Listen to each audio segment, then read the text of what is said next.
시작합니다. 자, 오늘은 시작합니다. 또 이제 또 자영업자들을 위해서 올리는 건데요.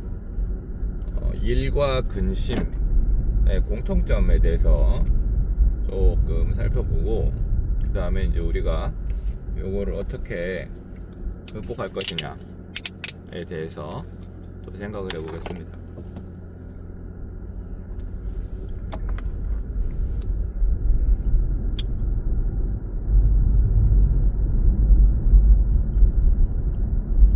제가 이제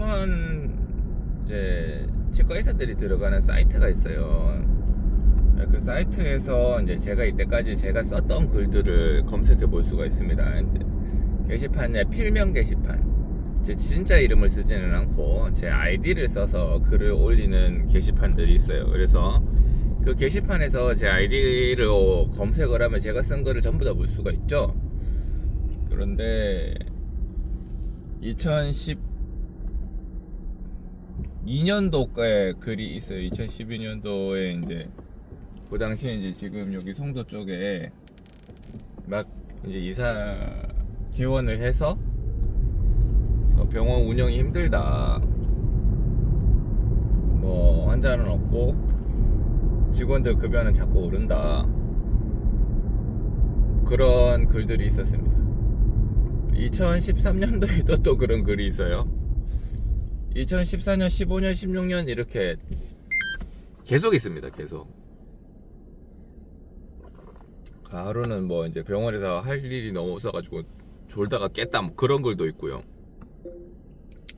어쩌다가 병원 문 두드리는 사람 보면은 뭐 화장품 팔러 온 사람, 그 다음에 뭐 병원 물품 수리하러 온 사람, 뭐 이런 글밖에 없고 뭐 그렇습니다. 예. 2012년 아니고 2017년도에도 그런 글이 있었고요. 2018년도에도 그때부터는 글이 이제 그런 글들이, 그러니까 속된 말로 찌질글이죠. 찌질글들이 줍니다. 마음이 되게 불안했다는 거예요. 이제 병원이, 주변에 병원들이 망해가는 걸 하도 많이 보니까 나도 그렇게 되는 거는 아닐까, 지금 이 패턴을 보면 그렇게 될 것 같은데, 그런 생각을 많이 하는 겁니다.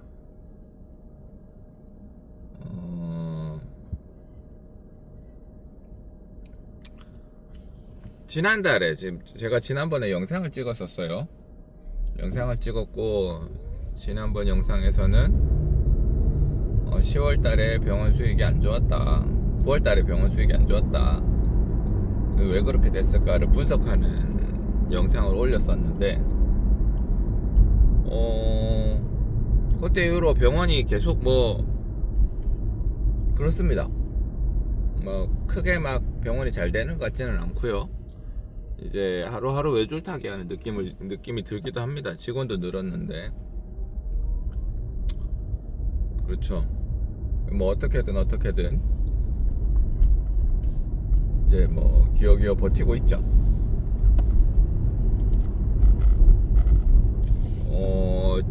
영상 예전에도 올렸지만 제가 옛날에도 그런 걸 썼고, 2018년도 이후로는 그런 거를 잘 쓰지 않았어요. 병원의 상황이 많이 나아졌다?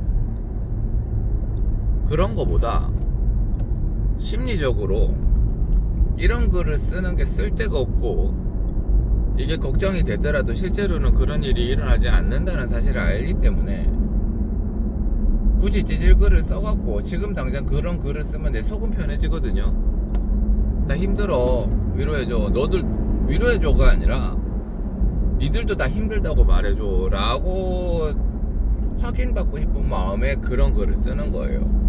그렇게 글을 쓰면 또 그쪽에서 다른 또 놀면서 손가락 빨고 있는 치과 의사들이 또 댓글을 달아주거든요. 그러니까 그런 거 보면서 찌질함을 나누는 거지. 찌질함을 나누면서 괜찮아지는, 마음이 좀 덜 불안해지는 그런 효과가 있었죠. 당장은 도움이 되는데 시간 지나서 보면 정말 찌질하다는 느낌밖에 안 들어요. 그 다음에 해결이 안 되는 것도 아니고. 해결하는 방법은 그 싸이 노래 가사에도 나왔었던 것 같은데, 존나게 버텨. 싸이가 누굽니까? 2012년도에 이제 전 세계를 휘어잡았던 그런 사람 아니에요?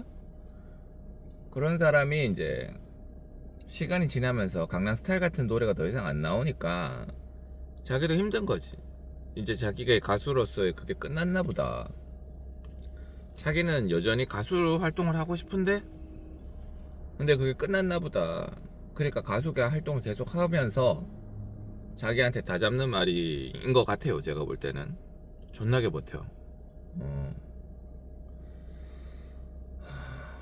그렇습니다. 그래서 제가 자영업자들의 요거를 보면, 구직자들은 명예퇴직이나 퇴직에 대한 두려움이 있죠. 근데 어느 정도 예측이 가능한지는 제가 잘 모르겠습니다만은, 자영업자들은 한 달 벌어서 한 달 사는 사람들입니다.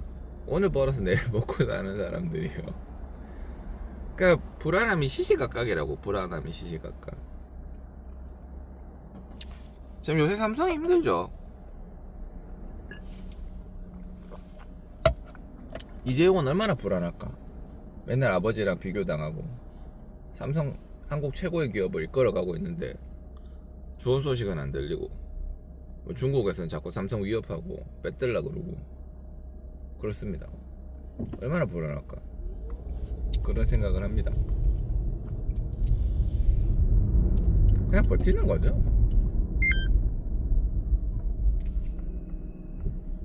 버티는 거고. 근데 이제 제가 전에도 말씀드렸듯이 버티면 버텨진다. 제가 지금 집에 가서, 병원에 가서 이제 이번 10월 달은 정말 힘들다 라고 글을 쓰면 마음이 편해질 것 같기는 해요. 10월 달은 정말 힘들다 갈로 해갖고 당신들도 힘들지, 그렇다고 말해줘 라고 하는 게 숨어져 있는 글을 쓰면 속은 편할 것 같은데, 시간 지나면 또 회복이 되고요. 근데 우리가 위기의식이라고 하는 게 이때 찾아옵니다. 이때 아무것도 안 하면 안 돼요. 아무것도 안 하면 망합니다. 뭐라도 해야 안 망해요. 다시, 아무것도 안 하면 망해요. 수많은 자영업자들이 있죠. 수많은 자영업자들이 있고, 자영업자들이 오늘도 내일도 사라져 갑니다. 근데 건실하게 잘 그냥 충동적으로 생각 없이 던져가지고 창업을 했는 사람들 말고요, 자기 나름대로 계획을 잡고 잘 생각해서 창업을 했고, 그래서 잘 버티고 있다. 뭐 적어도 5년 넘게 한 자리에서 적어도 5년 넘게 버티고 있었던 사람들 같으면 그 자리는 뭐 어느 정도는 안정됐다고 봐야죠. 5년 넘게 잘 버티고 있었으면. 그래서 확장 이전이나 뭐 이런 게 아닌 다음에야 뭐 거기서 계속 안정적으로 뭐 주변에 뭐 재건축한다고 사람들이 다 나가지 않는 다음에야 계속 뭐 안정적으로 있을 수 있을 거라고 생각은 합니다. 생각은 하지만 주변에 강력한 경쟁자들은 계속 들어오고요, 주변 환경도 변하고요, 트렌드도 바뀌거든요. 그러니 아무것도 안 하면 안 돼요. 손과 팔과 발을 비틀어야 돼. 얼굴도 비틀고 허리도 비틀고 뭔가를 비틀어야 돼요. 소리도 쳐보고 뭐라도 해보는 겁니다. 그게 효율적이든 아니든 간에 의미가 있어요. 저는 병원이 힘들 때마다 병원 원장실에 앉아서 공부를 했었던 것 같아요. 그 다음에 끝나고 난 다음에 친구들이랑 술을 마셨던 것 같아요. 술을 마시는데 그러한 술자리는 나 힘들다, 너도 힘들다고 말해줘 라고 하는 술자리가 아니고, 야 요새 요런 상황인데 어떻게 타개할까, 그런 내용으로 이제 얘기를 하는 겁니다. 선배들 모시고 가가지고 제가 술 한상 대접하면서 선배님 병원이 좀 이렇습니다, 어떻게 할까요, 그런 얘기도 여쭤보는 거죠. 선배들도 이미 산전수전 지금 제가 하는 얘기들을 다 겪었기 때문에 해줄 얘기가 많아요. 지금 제가 하고 있는 얘기 중에 상당 부분은 선배들한테 들은 얘기입니다. 그렇죠. 그러니까 병원이 쉴 때는 낮에는 공부하고 밤에는 선배들이나 아니면 동기들이랑 얘기를 하면서 이 상황을 어떻게 타개할까, 그러는 것들이죠. 집에 오면 뭐 하나? 집에 오면 그 당시에는 수영을 열심히 했었습니다. 운동을 열심히 하는 건 상당히 의미가 있어요. 왜냐하면 마음속의 불안감을 상당히 많이 씻어줍니다. 수영은 정말 좋은 운동이에요. 요새는 제가 골프 친다고 수영을 옛날만큼 많이 하지는 않지만 수영을 하고 있으면 물속에서 쭉쭉쭉쭉 이렇게 헤엄칠 때 뭐랄까 스트레스 같은 게 되게 많이 씻겨 나가고, 특정 수준 이상으로 수영을 잘하게 되면 그렇게 많이 힘이 안 들어요. 그 물속에서 오롯이 나와 몸통이 이렇게 물에서 미끄러져 가고 있는 그런 상황인 거잖아요. 그렇습니다. 그리고 수영을 할 때 또 잡생각도 그렇게 많지 않습니다. 그냥 밑에 있는 하얀 타일을 보면서 내가 몇 바퀴를 돌았는가만 세는 거죠. 이게 정신건강에 되게 도움이 됩니다. 지금은 요새는 이제 수영 대신에 악기를 열심히 하는데요. 골프는 정신건강에 도움이 크게 되는 것 같지는 않습니다. 뭐가 됐거나 재미가 있고 점수를 내야 되는 부분이기 때문에 뭐 그런 거고요. 생각 없이 무지성으로 뭔가 반복할 수 있는 그런 거는 아닌 것 같아요. 여튼 그렇습니다. 그래서 운동을 했었습니다. 수영은 또 커다란 장점이 있죠. 싸요. 운동하는데 돈이 별로 안 들어요. 수영복 뭐 수영 반스 하나만 입고 있으면 되지 뭐. 쌉니다. 그래 오래 큰 돈이 안 든다. 굉장히 좋은 거죠. 그런 게. 그래요. 그랬습니다. 그래서 자영업자가 아니라 이렇게 직장인들 같으면 지금 제가 하고 있는 얘기들 중에 자기한테 적용이 되는 말이 있을 수도 있고 아닐 수도 있습니다. 근데 이제 저는 자영업자들을 위해서 하는 얘기를 하는 거예요. 매일매일 고뇌와 싸워야 되고, 이번 달은 또 어떻게 버티지? 이번 달 비용은 또 어떻게 막지? 뭐 그런 고민하고 있는, 그 말 안 해도 압니다. 수많은 사람들이 그렇게 생각하고 있을 거고, 오늘도 내일도 모레도 이렇게 힘든 하루하루를 살아가고 있을 거예요. 그렇습니다.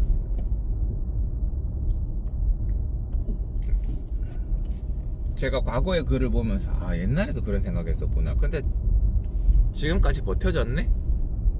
지금 2024년인데 지금도 그런 생각하고 있는데 이번에도 버텨지지 않을까? 그런 생각.